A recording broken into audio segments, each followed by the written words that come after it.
2020 Chevy Silverado with the 2.7 liter turbocharged 4-cylinder engine.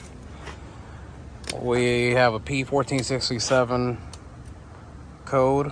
You can read that code, have someone from AutoZone pull it for you, or anybody that has a scanner. We went to the Chevy dealership and purchased the purge pump, which is this part right here. And we're trying to replace it now.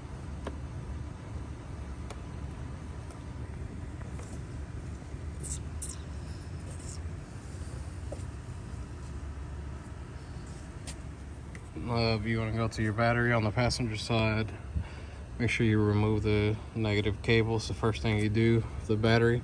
It's a 10 millimeter, so just loosen it up and pull that terminal off. Just gotta remove that connector off. Sorry. Should be a push tab in there to pull it back. Yeah, that's what it looks like.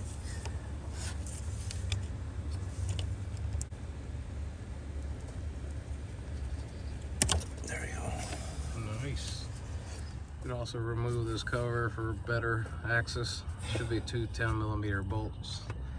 Let's take the bolts off.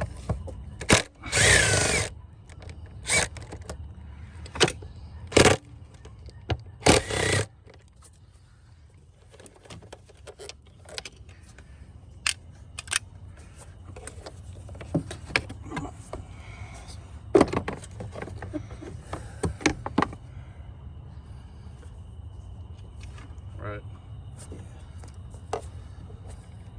Now you can get right on top, hopefully.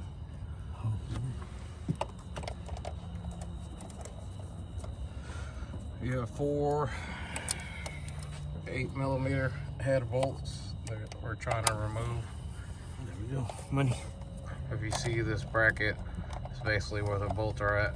Gotta remove all 4, and then 2 hoses where the yellow caps are, and then this connector. Alright, so these are the hoses that we're trying to remove. We already removed them because I need both hands, but basically you just got to press this gray tab in and then push the hose out. So press in and out. And sometimes you got to press it in, push it in, then out. You just got to play with it. The inside is the same. Some of them have a green retainer. You got to slide out and then push the gray tab. This one had that, broke a little piece off of it unfortunately, but the gray tab is what holds it on, so it should be fine. If you remove that, you can see the bracket bolts there. You can get to those way easier. Let me use both hands. Okay, so you're gonna find that there is a little plastic retainer right there. It's stuck on the bracket like so.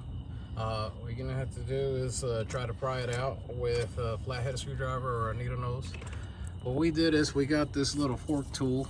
You can get this for like $5 at AutoZone, and just went behind that retainer and pried it out. So should be able to do the same. All right, so it's actually only 3 bolts, 1, 2, 3, and then that plastic retainer I was talking about is right here. So when you go back on, what you want to do is put the plastic retainer back on. You're gonna have enough flex so you can put all the 3 bolts in there by hand, and then tighten the bolts down, and then we'll put the hoses on.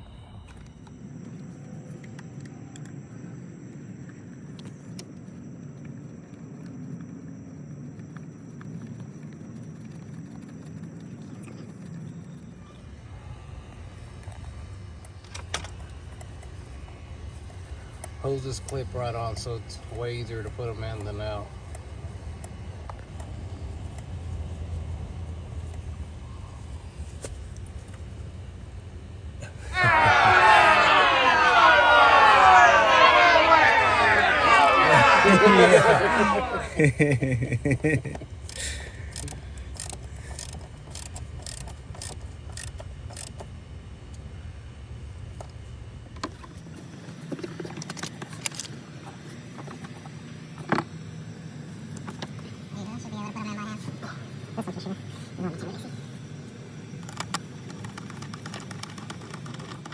Okay, the tools you'll need is a 1/4-inch ratchet, which is the smaller one out of the standard 3.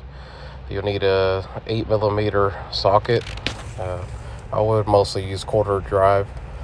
You also need a 10mm socket and a 1/4-inch drive as well, and maybe one extension, the smaller one, a 1/4-inch drive extension, and also a prying tool, plastic retainer prying tool. You can also use a flathead screwdriver, whatever you could have. As always, I appreciate everyone watching, and God bless.